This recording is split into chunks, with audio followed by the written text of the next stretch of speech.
하나님 말씀 선포하겠습니다. 오늘 그 말씀 선포는 가을 축복성회, 이번 주에 있었던 가을 축복성회의 핵심 메시지를 한 시간에 뽑아 압축해서 말씀을 증거하도록 하겠습니다.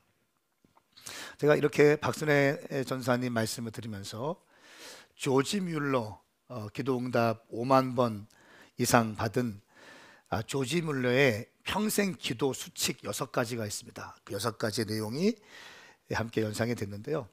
이 조지 뮬러는 기도할 때 6가지 원칙이 있었습니다. 첫 번째는 예수님만 의지하라. 기도할 때 예수님만 의지하는 것. 두 번째, 죄를 끊어내는 것. 죄를 버려라. 우리의 반복적인 죄악들이 있으면 응답되지 않는다.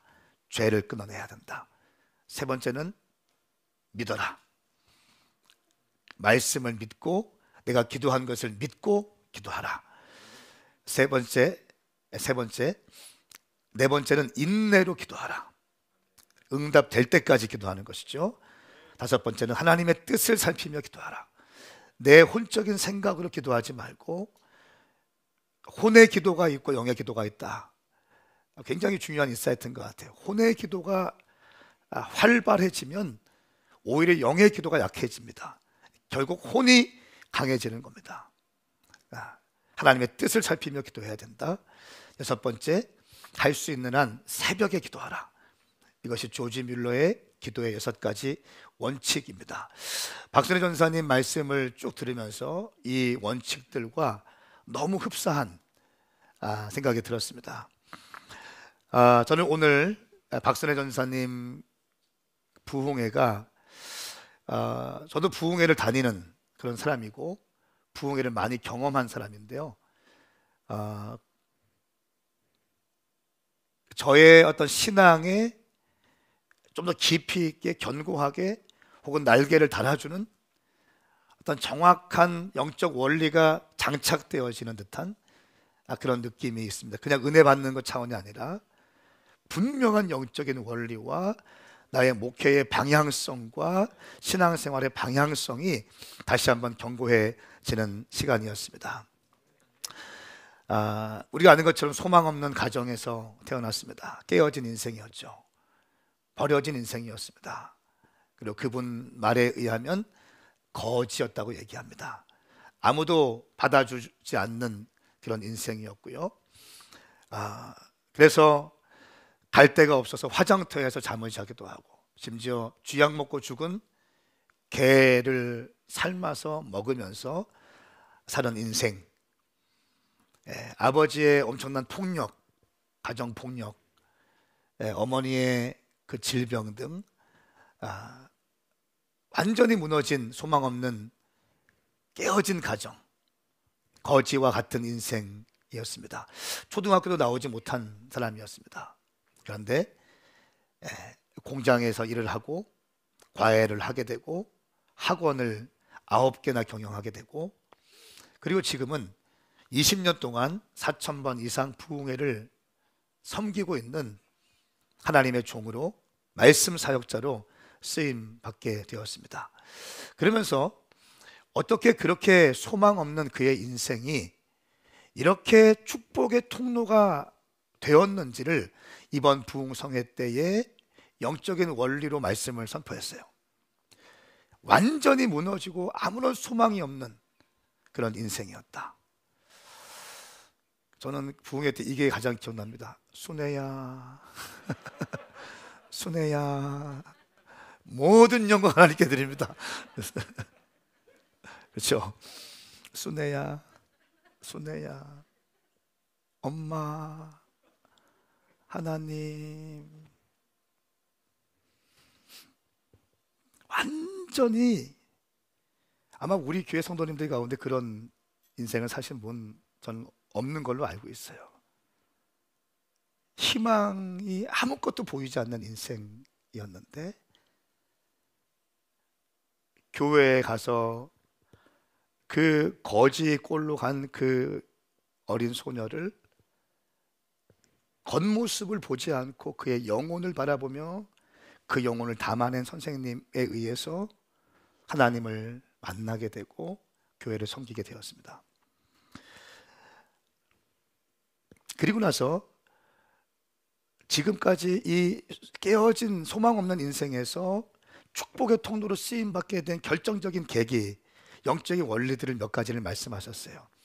저는 세 가지로 정리했는데, 첫 번째는 혼적인 신앙생활을 멈추고 영적인 신앙생활을 해야 된다. 그러니까 우리 신앙생활이, 제가 굉장히 많이 말씀드리는 부분이 뭡니까?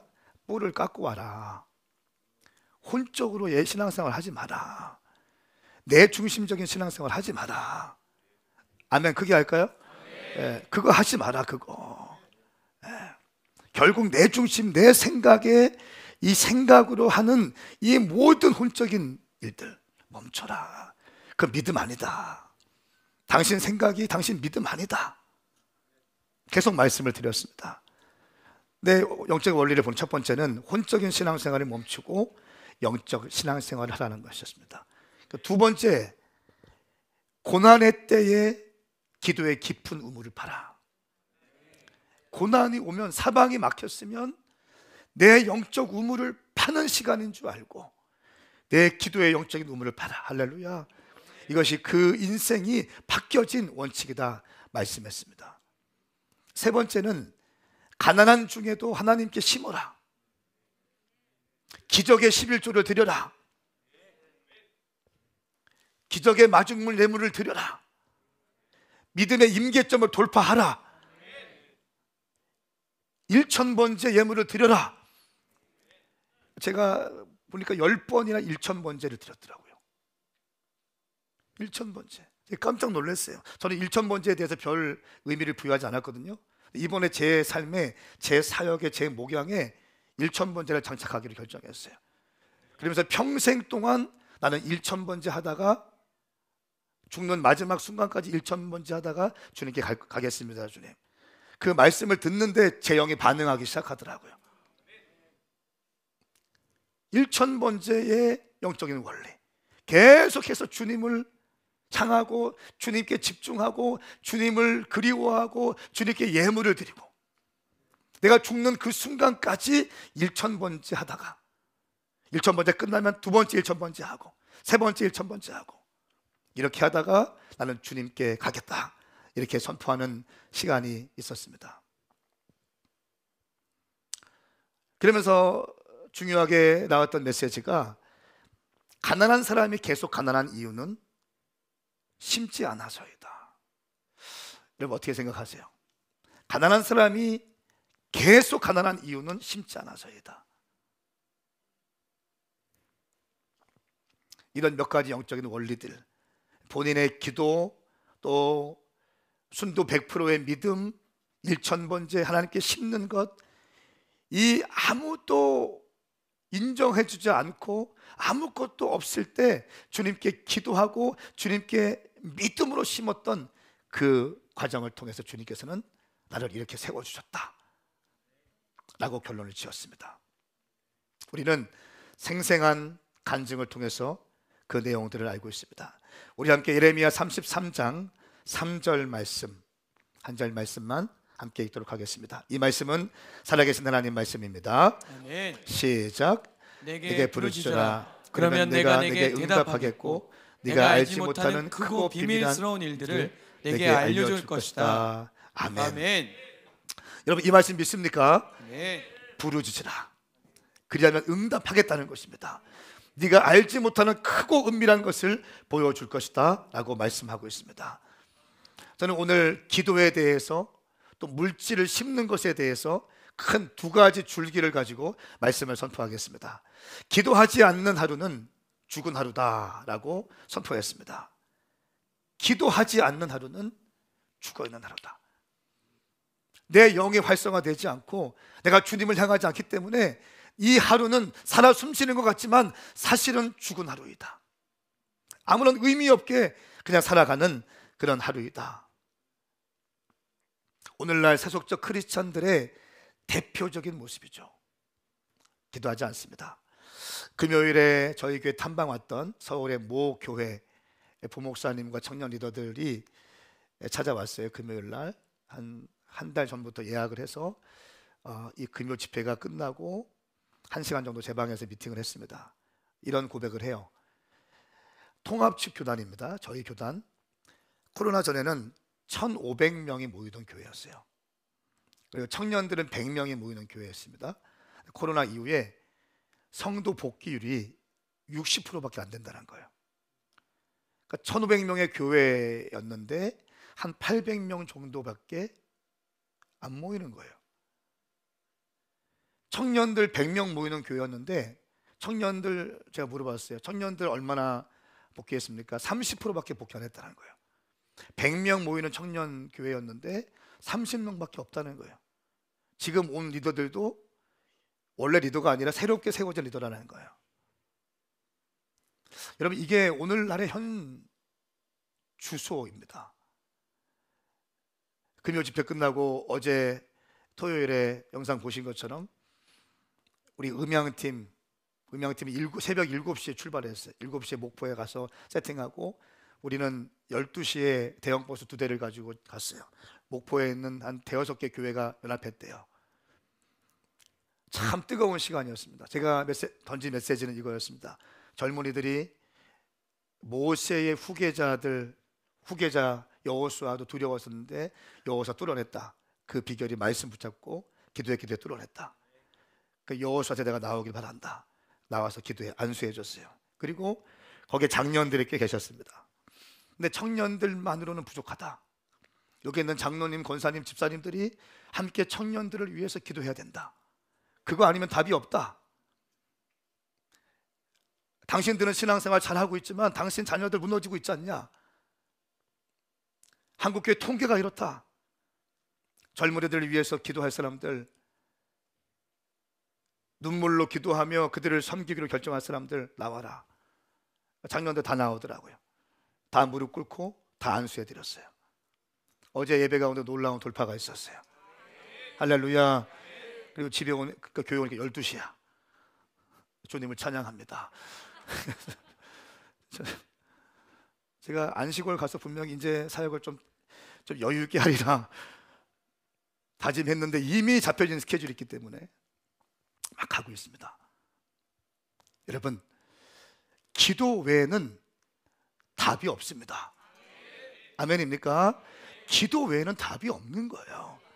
기도 외에 기도하지 않는 하루는 죽은 하루. 저희 교회 탐방원 목사님이 저희에게 그 금요일에 예배하는 거 보고 막 그냥 가슴이 뛴다네. 어떻게 이렇게 예배드리냐? 어떻게 이렇게 예배드리? 청년들이 어떻게 막 소리 높여서 두 손을 두고 막 뛰면서 예배하고 새벽에 또 전도하러 갔냐? 어떻게 이게 가능하냐? 어떻게 이렇게 만들었어요? 라고 질문하더라고요. 어떻게 이렇게 만들었어요? 어떻게 하면 이렇게 될 수 있어요? 라고 묻더라고요. 어제 목포에서 집회하기 전에 교사들 또 사역자들 한 7, 80명 정도 모인 것 같아요. 사역자들, 교사 선생님들 똑같은 질문. 어떻게 하면 우리도 이렇게 될 수 있어요? 여러분, 어떻게 하면 됩니까? 왜 누구는 되는데 왜 누구는 안 됩니까? 그게 뭡니까? 기도예요. 어쩔 수 없습니다. 말은 영이고 생명이에요. 계속 제가 던진 메시지, 영적인 메시지를 선포해야 됩니다. 혼적인 메시지가 아니라 영의 메시지를 선포해야 됩니다. 불을 질러내야 됩니다. 예, 정말 그렇습니다. 저는 우리 교회가 기도하는 교회가 되길 원합니다. 부르짖는 교회가 되길 원합니다. 기도하지 않는 하루는 죽은 하루이다. 대부분의 크리스찬들이 죽어 있다는 거예요. 잠자고 있다는 거예요. 집사, 권사, 장로인데 죽어 있다는 거예요. 혼적으로 기도하고 결정적인 순간에 혼적으로 반응하고 믿음으로 살아가야 되는데, 하나님의 말씀을 붙잡고 살아가야 되는데 결정적인 순간에 내 혼이 워킹하기 시작하는 거예요. 계산하기 시작하는 거예요. 믿음의 법칙은 뭡니까? 하나님이 주시는 감동. 제가 부흥회 때 참 많은 은혜가 있었어요.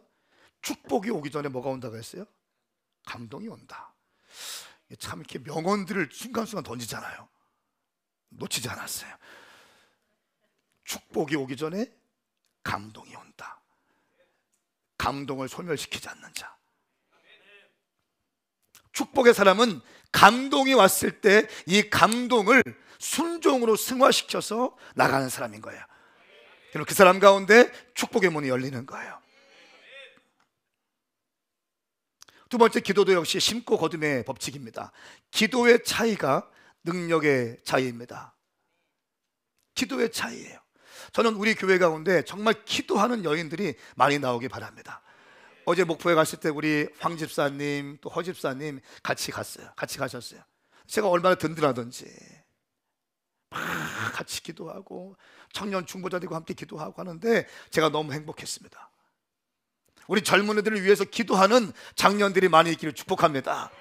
할렐루야. 아버지의 마음이 자녀에게로, 자녀의 마음이 아비에게로 돌이키지 않으면 두렵건대 화를 내리겠다고 말씀하고 있어요. 청년들을 위해서, 여러분의 자녀들을 위해서 기도하기를 축복합니다. 어머니의 눈물의 기도는 반드시 자녀를 회복시킬 줄 믿습니다. 세 번째, 살기 위해 기도하지 말고 기도하기 위해 살자. 이런 말씀을 선포했죠. 기도하기 위해 살자. 기도가 뭡니까? 하나님과의 교통함이에요. 기도가 뭡니까?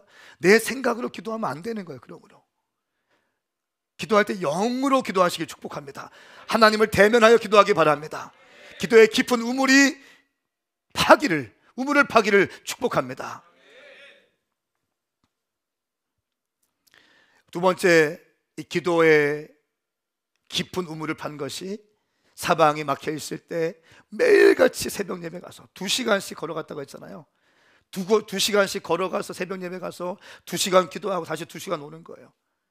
산을 넘고 그 무서운 그 어린 20대 젊은 여인이 산을 넘고 가는 겁니다. 2시간 동안.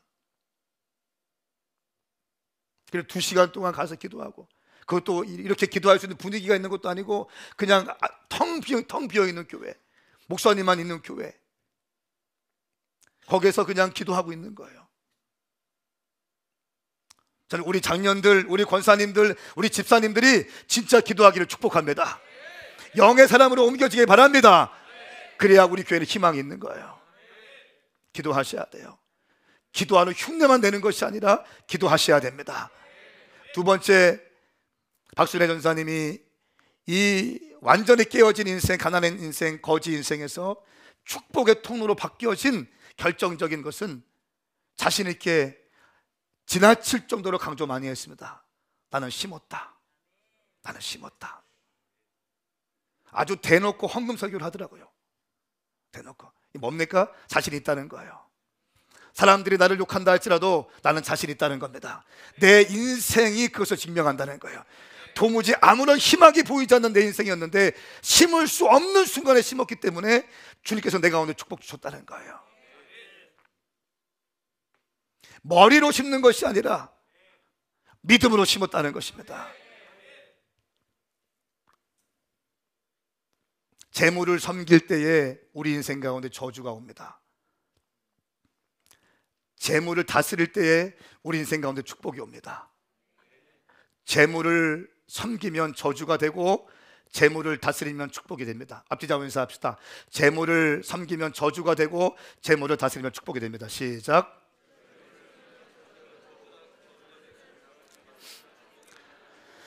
마태복음 6장 말씀에는 이렇게 말씀하고 있습니다. 아무도 두 주인을 섬기지 못한다. 한쪽을 미워하고 다른 한쪽을 사랑하거나 한쪽을 중히 여기고 다른 한쪽을 무시할 것이다. 너희가 하나님과 재물을 함께 섬길 수 없다. 오늘날 현대인들이 추종하는 것은 재물입니다. 돈을 벌기 위해서 모든 것을 합니다. 돈을 벌기 위해서 모든 것을 동원합니다. 내 시간도, 내 젊음도, 내 에너지도, 내 달란트도 돈을 벌기 위해 모든 것이 맞춰져 있어요. 근데 하나님은 이렇게 분명히 말씀하십니다. 하나님과 재물을 함께 섬길 수 없다. 우리가 돈을 쫓아간다는 것은요, 돈을 섬기고 있다는 거예요. 죄송하지만 부인할 수 없을 겁니다. 돈을 쫓아간다는 것을 돈을 섬기고 있다는 거예요. 여러분의 중요한 결정적인 선택의 기로에서 돈을 선택한다면 당신은 돈을 선택하는 거예요. 돈을 섬기는 거예요. 하나님을 섬기지 못하는 겁니다. 왜냐하면 하나님과 재물을 함께 섬길 수 없다고 말씀하고 있습니다. 돈도 섬기고 하나님 섬기고 이거는 말이 안 된다는 거예요. 하나님을 섬기든 돈을 섬기든 결정을 하셔야 됩니다. 저는 우리 오메가 교회가 하나님을 섬기길 축복합니다. 재물을 다스리길 바랍니다. 하나님을 섬기고 재물을 다스리길 바랍니다.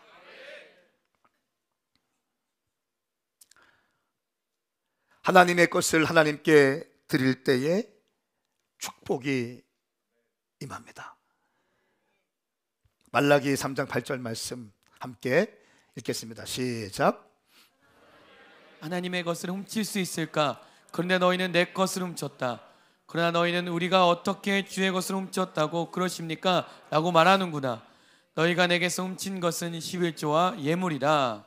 아멘. 아멘. 하나님께 훔친 것이 있는데 그것은 바로 11조와 예물이다. 넌 도적이다. 이렇게 말하고 있습니다. 그리고 이것은 저주다라고 말씀하고 있어요. 요 말라기 3장 말씀을 가만히 읽어보면요, 그래서 저주받는 이유가 된다라고 말합니다.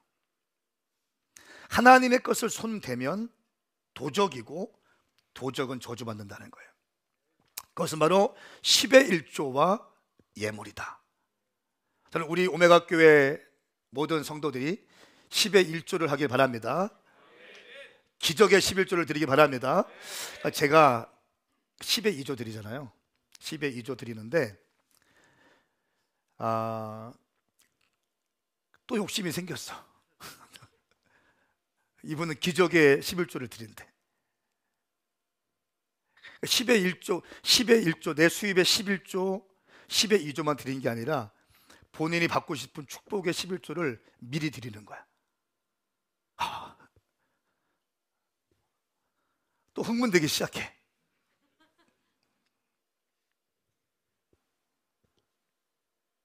또 흥분되기 시작해요. 기적의 11조.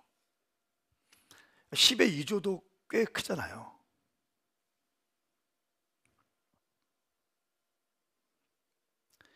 너희가 내 11조와 예물을 훔쳤다라고 말씀합니다.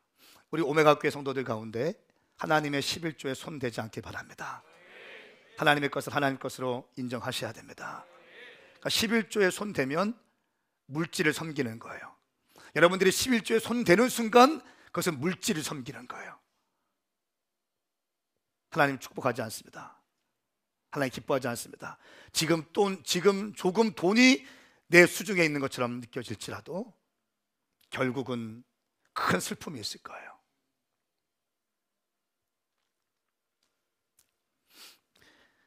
심고 거둠의 법칙, 예물을 심는 것은 비움이 아니라 채움이다. 내 인생이 도무지 드릴 수 없을 때 하나님께 심었는데 이것은 결국 내가 비운 것이 아니라 내 인생의 채움으로 역사했다.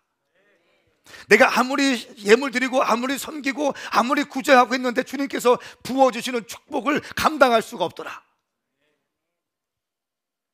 나는 또 심고 또 심고 또 심었는데 주님께서 부어주시는 것이 너무 커서 한꺼번에 그것이 모든 것이 채워지더라.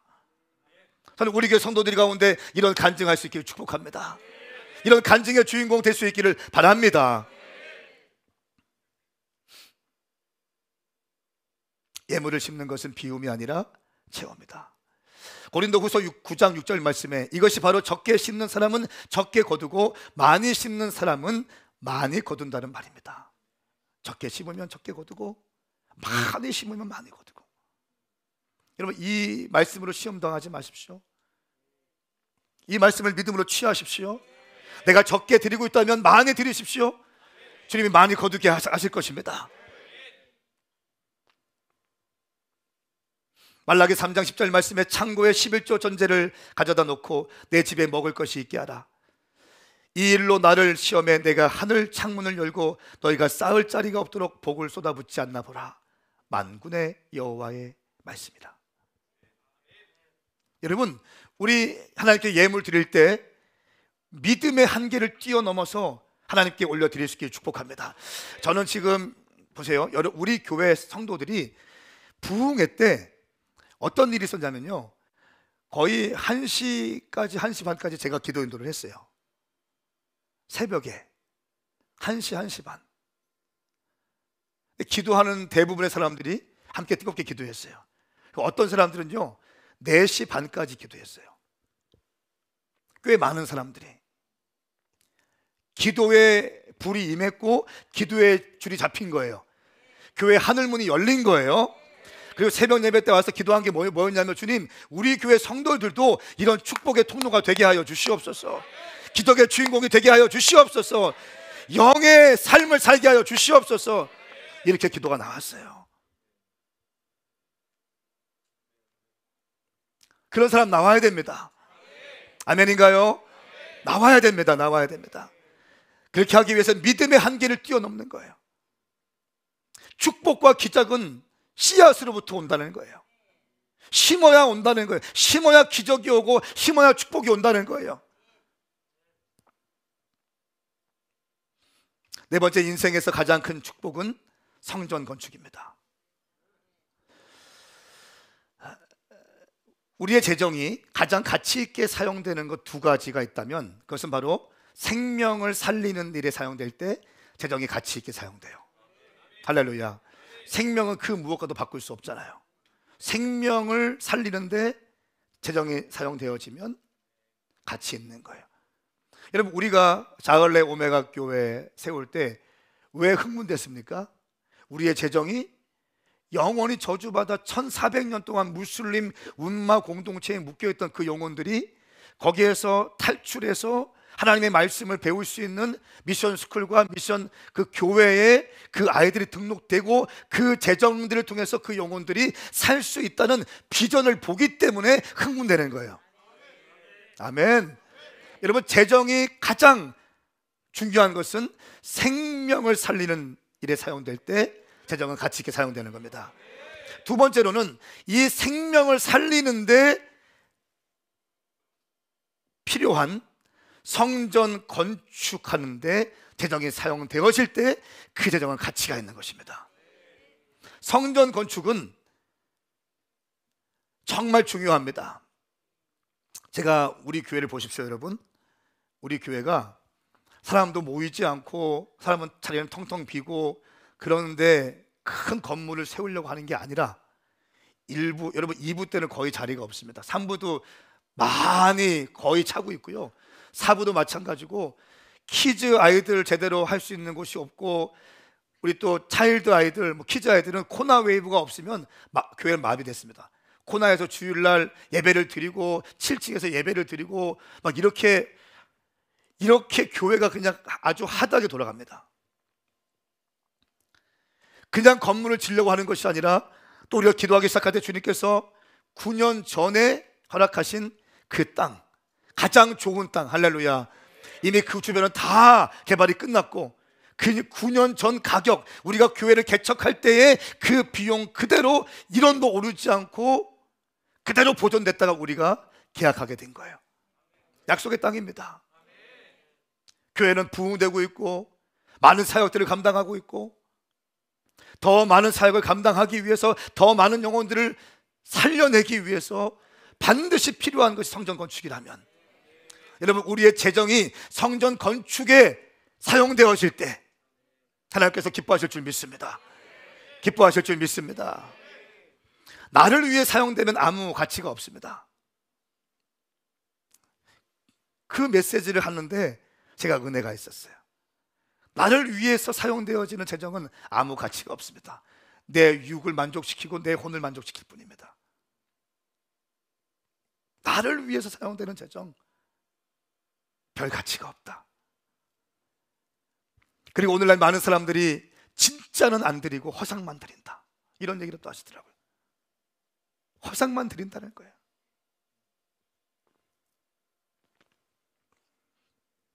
예물을 드릴 때는 형편에 맞추는 것이 아니라 믿음에 맞추자.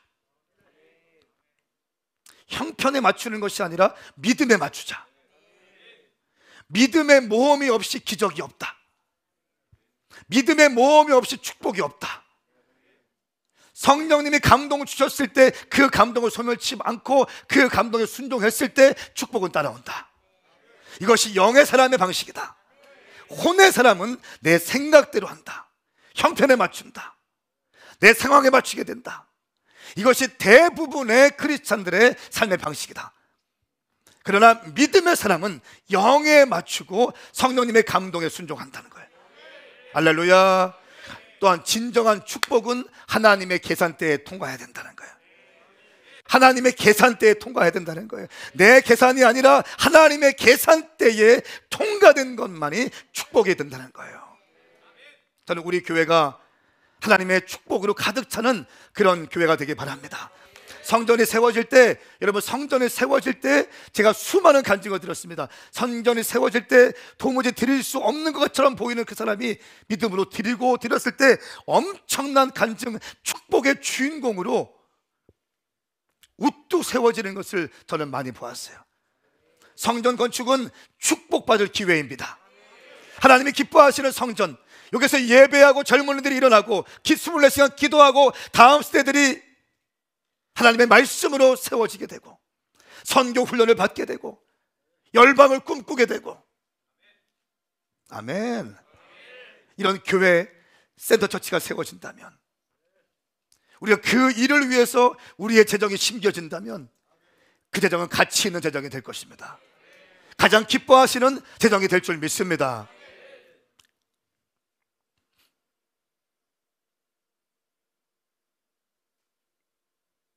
사무엘의 7장 말씀에 성전 건축을 향한 다윗의 마음이 잘 기록되어 있습니다. 사무엘 7장 2절 말씀에 나는 여기 백향목 왕국에 사는데 하나님의 궤는 아직도 장막에 있습니다. 이것이 다윗의 마음이었어요. 여호와께서 사방의 모든 적으로부터 다윗을 지켜주셨기 때문에 그는 이제 자기의 왕궁에 살게 되었습니다. 다윗이 나단에게 말합니다. 나는 하나님께서 축복 주셔서 이렇게 백향목 집에, 향기나는 집에 아무 걱정 없이 살고 있는데 하나님의 궤는 아직도 장막에 있습니다. 이것이 다윗의 마음이었어요. 나는 축복받아 누리고 있는데, 재정의 복도 주셨고 아무 걱정 없이 살 수 있는 은혜를 주셨는데 하나님의 궤는 아직도 장막에 있다.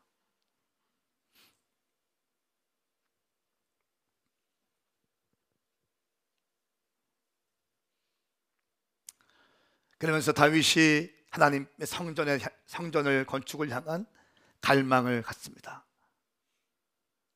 그리고 하나님께서는 이 다윗을 이렇게 말씀하십니다. 8절 말씀에 그러니 내 종 다윗에게 말하여라. 전능하신 여호와께서 말씀하신다. 내가 양떼를 따라다니던 너를 목장에서 데려다가 내 백성 이스라엘의 통치자로 삼았다. 네가 어디로 가든지 내가 너와 함께 했고 네 앞에서 모든 원수들을 끌어내었다. 그러니 이제 내가 이 땅의 위대한 사람들의 이름처럼 내 이름을 위대하게 만들어 주겠다. 하나님의 성전 건축을 향한 갈망들, 나는 풍족하게 살고 있고 백향목집에 살고 있는데 하나님의 성전은, 궤는 법궤에 있는 것을 보고 마음 아파하는 다윗의 이 마음을 보시고 하나님은 다윗을 축복하시겠다고 말씀하는 겁니다. 여러분, 마태복음 6장 33절 말씀에 오직 너희는 먼저 그 나라와 그의 의를 구하라. 그리하면 이 모든 것을 너희에게 더해 주실 것이다. 모든 것을 먼저 그의 나라와 그의 의를, 그의 나라와 그의 의를, 하나님의 계산대에 통과되어서 혼적인 생각으로, 인간적인 생각으로 심는 것이 아니라 순도 100%의 믿음으로 성령의 감동으로 심어드릴 때 주님께서는 우리에게 이 모든 것을 더하여 주실 것입니다.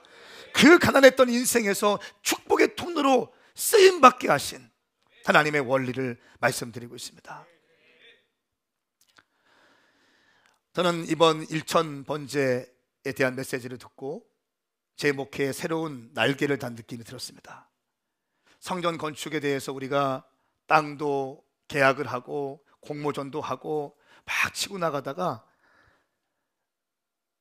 현실적인 부분에 좀 막힘이 있었어요. 제 안에 먼저. 그러니까 자신 있게 뭔가 나눌 수가 없었습니다. 그래서 기도하기 시작했어요. 하나님의 때를 기다리기 시작했습니다. 하나님, 제게도 말씀해 주십시오.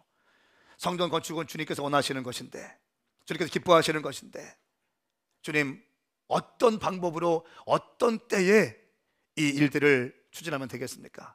라고 하면서 한 3, 4개월을 기도하면서 지내왔습니다. 그리고 부흥성회를 통해서 저는 확실하게 잡게 되었습니다.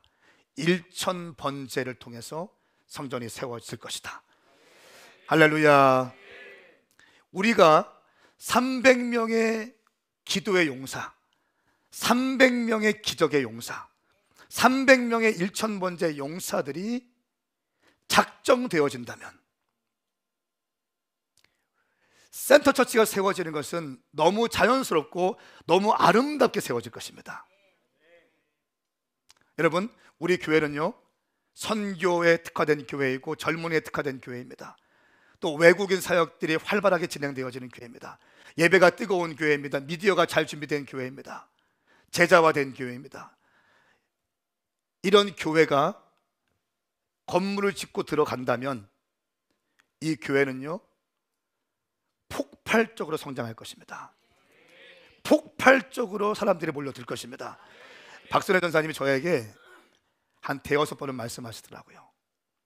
함께 미팅할 때도 말씀하시고, 집회가 끝나고 감사하다고 통화를 할 때도 또 말씀을 하시는 거예요. 본당 넓게 지으셔야 됩니다. 본당 넓게 지으셔야 됩니다.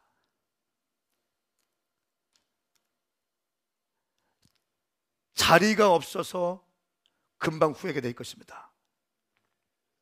저는 그 음성이 성령의 음성으로 들리기 시작했어요. 사랑하는 여러분, 이 1,000번제를 통해서 오마가 교회는 성전 건축에 대한 날개를 다시 달게 될 것이고, 이 자리에 있는 여러분들을 통해서 여러분들의 헌신과 여러분들의 1,000번제 기도와 1,000번제 예물을 통하여 하나님의 교회가 세워질 것입니다.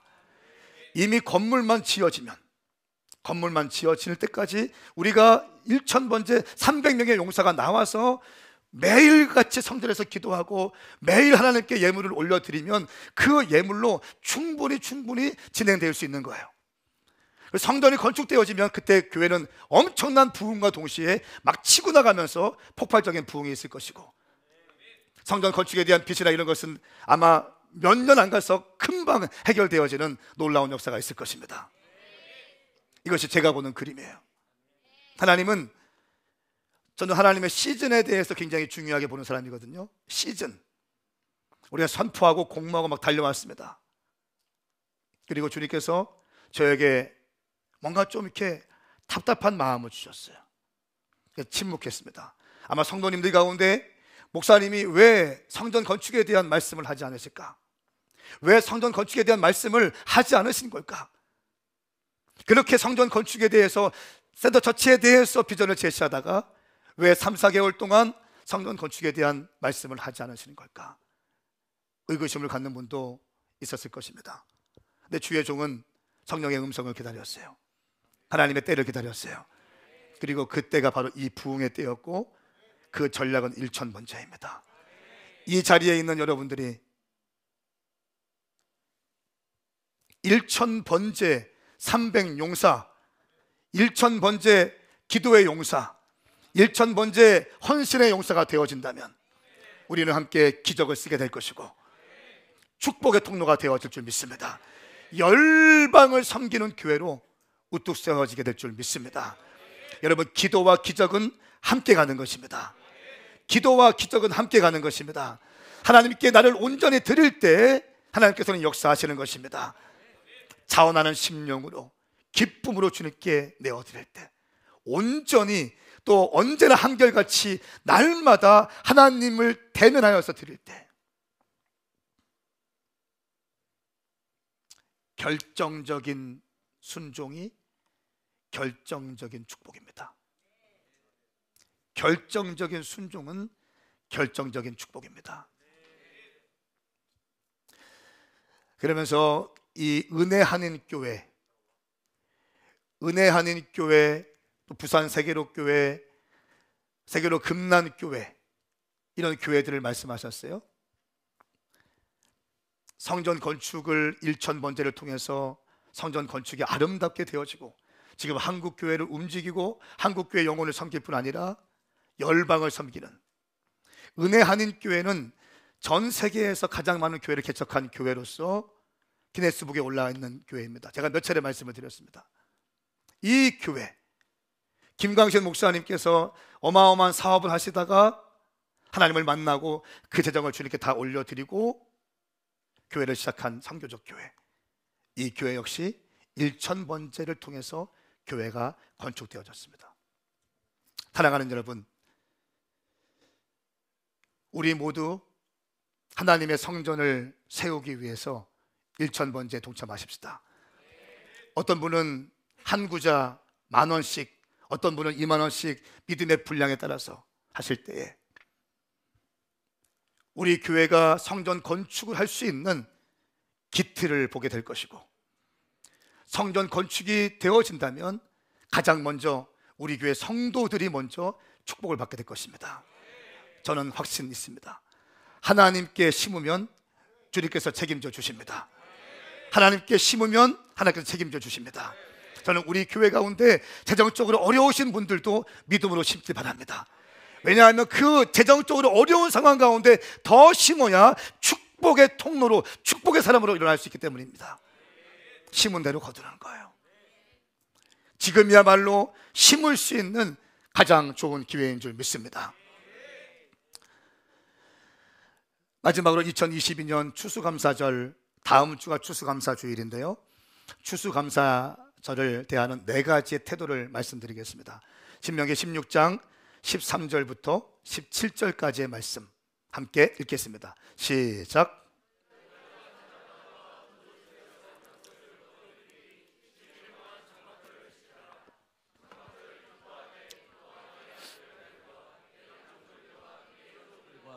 내 성인에 사는 레위 사람들과 이방 사람들과 고아들과 과부들과 함께 기뻐하라. 7일 동안 여호와께서 선택하신 그곳에서 너희 하나님 여호와께 그 절기를 지켜 드리라. 너희 하나님 여호와께서 내 모든 수확물과 내 손으로 하는 모든 일에 복을 주셔서 내 기쁨이 온전해질 것이다. 1년에 3번씩 곧 무교절, 77절, 장막절의 모든 남자들은 너희 하나님이 여호와 앞에 그분이 선택하신 그곳으로 나아가라. 여호와 앞에 빈손으로 나가지 말고 각자 너희 하나님 여호와께서 너희에게 복 주신 만큼 예물을 드리라. 아멘. 아멘. 이 말씀을 보면요, 이 장막절에 대한, 추수감사절에 대한 메시지인데 4가지 추수감사절을 지켜야 되는 원리를 말씀하고 있습니다. 저는 3년째 이 메시지를 계속 반복하고 있는데 4가지 원리가 있어요. 첫 번째는 장막절은 7일 동안 지키는 겁니다. 7일 동안 지키는 거예요. 그래서 저희가 어떻게 하냐면 이 추수감사주일 전 주간에는 특별 새벽 부흥 집회를 하는 거예요. 이번 주 내일부터 특별 새벽 부흥 집회가 시작되어집니다. 장막절은 7일 동안 지키는 거예요. 두 번째, 장막절은 모든 사람들과 함께 기뻐하는 것입니다. 이방 사람들과 함께 기뻐하는 거예요. 우리끼리만 추수감사절을 지키는 것이 아니라 믿지 않는 사람들과 함께 와서 함께 예배하고 함께 즐기는 것입니다. 함께 경배하는 것입니다. 그래서 우리는 이번 주 한 주간을 뉴라이프 페스티벌로 삼습니다. 믿지 않는 사람들에게 복음을 증거하고요, 신앙을 떠난 사람들에게 다시 찾아가서 복음을 제시하고요, 모든 사람들과 함께하기 위해서 새생명 전도잔치를 진행합니다. 또 장막절은 여호와께서 선택하신 그곳에서 절기를 지켜라 라고 말씀하고 있습니다. 15절 말씀이에요. 여호와께서 선택하신 그곳에서 절기를 지켜라. 그곳이 어디입니까? 우리 오메가 교회이죠. 오메가 교회에서 지키는 거예요. 절기 예물을 고아원에 드리거나 어디 뭐 선교지에 드리거나 그거 아니에요. 그거 아니라고요. 그 절기 예물은 섬기는 교회에 바치는 거예요. 아멘인가요? 절기에 대한 이해가 여러분 정확하게 설교를 축복합니다. 정확하게 쓰길 바랍니다. 그런 거 아닙니다. 부활절, 어떤 분들은 부활절, 추수감사, 성탄절 하나님의 교회에 드리는 거예요. 여러분이 섬기는 교회, 말씀을 받는 교회, 축복 기도를 받는 교회에 바치는 거예요. 이것이 바로 추수감사절. 그리고 교회는 그 목회의 어떤 방향성에 따라서 섬기기도 하고 구제하기도 하고 선교하기도 하는 것입니다. 네 번째는 주실 복을 기대하며 최선으로 심는 것입니다. 15절 말씀 우리 함께 읽겠습니다. 시작. 7일 동안 여호와께서 선택하신 그곳에서 너희 하나님 여호와께 그 절기를 지켜 드리라. 너희 하나님 여호와께서 내 모든 수확물과 내 손으로 하는 모든 일에 복을 주셔서 내 기쁨이 온전해질 것이다. 아멘. 아멘. 아멘. 네 번째는 개역 한글 말씀에 보면요, 이 15절 말씀이 주실 복으로 인하여 감사하라고 되어 있어요. 그러니까 2022년을 거둘 뿐 아니라 2023년도를 미리 심는 겁니다. 이게 추수감사절의 의미예요. 미리 심는 거. 그러니까 제가 이렇게 보니까 이용환 목사님의 영성, 박선혜 전사님의 영성, 이게 다 연결되어 있더라고요. 연결돼, 따로 노린 게 아니에요. 같이 가는 거예요. 절기 예물을 강조하더라고요. 심는 거 강조하더라고요. 흘려보내는 거 강조하더라고요. 언어 생활 강조하더라고요. 성전 중심의 신앙생활 강조하더라고요. 사랑하는 여러분, 우리 교회 가운데 이런 믿음의 길을 축복합니다. 예, 절기연금, 추수감사 예물, 추수감사 예물. 제가 비밀을 배웠죠. 저는 감동이 오면 그냥 순종합니다. 순종해요. 7, 8년 전에 이영환 목사님께 추수감사절의 원리를 배웠어요. 목사님 100만 원부터 드리기 시작했대요. 마지막 은퇴하실 때 2,500 드리기 시작했대요. 저도 그 원리, 나도 축복받고 싶은 목사가 되고 싶었어요. 한남대학교 한 4, 50명 모이는 교회에 있을 때, 한 2년차 한 7, 80명 모이는 청년들만 모이는 교회에 있을 때, 나도 저런 목사님 되고 싶다. 나도 저런 힘 있는 교회 되고 싶다. 나도 축복받는 교회가 되고 싶다. 맨날 청년 사역한다고 후원 받고 뭐 이런 게 아니라 섬기는 교회, 선교하는 교회 되고 싶습니다. 축복의 통로가 되고 싶습니다. 주님, 이런 갈망이 있었거든요. 그 비밀을 말씀하시더라고요. 주신 복뿐 아니라 주실 복을 기대하며 감사하라. 추수감사의 의미가 그런 의미라는 거예요. 본인은 100만 원씩부터 계속 올려갔다는 거예요. 나도 그럼 그렇게 해야겠다. 할렐루야. 60만 원 사례비 받을 때 100만 원 드렸다니까요. 추수감사예물. 아무것도 보이지 않고 1년차 때 교회 개척했을 때는 담임 목사인데 돈이 없어서 5천 원 드렸어요. 10,000원도 아니고 5천 원. 돈이 없는 거 어떻게 합니까? 믿음으로 그 비밀을 알고 100만 원 드리기 시작했어요. 이번엔 800만 원 드릴 차례예요. 할렐루야. 우리 교회에서 그걸 배운 다음에 누가 날 따라 하더라고요. 근데 그분도 은혜가 있더라고요. 축복이 있더라고요. 사랑하는 여러분, 추수감사절 이 예물을 하나님께 온전히 드릴 수 있기를 축복합니다. 저는 지금 영적인 원리들을 말씀드린 거예요. 이 방에 혼이 발달되신 분들은 마음이 불편할 겁니다. 여러분, 혼적인 신앙생활을 그치고 영의 신앙생활로 옮겨지기를 축복합니다. 박순애 전사님의 인생과 가정의 응답을 마지막에 소개하고 부흥회가 끝났어요. 부흥회도 전략적이야. 축제의 분위기로 끝났어요. 초등학교도 못 나온 거지 인생인데 화장터에서 자고 쥐약 먹고 죽은 개를 삶아서 먹던 인생이었는데 20년간 4,000번 이상의 부흥회를 인도하는 주의 종이 됐습니다. 전과 18번에 조폭 남편을 만났고 맨날 맞고 사는 인생이었습니다. 자기 어머니가 그렇게 맞았는데 자기도 똑같이 맞고 사는 인생이었습니다. 근데 끊임없이 기도하고 인내하며 기도하고 하나님께 믿음으로 심었더니 그 남편도 전도사님이 되고 두 아들도 전도사님이 되고, 할렐루야.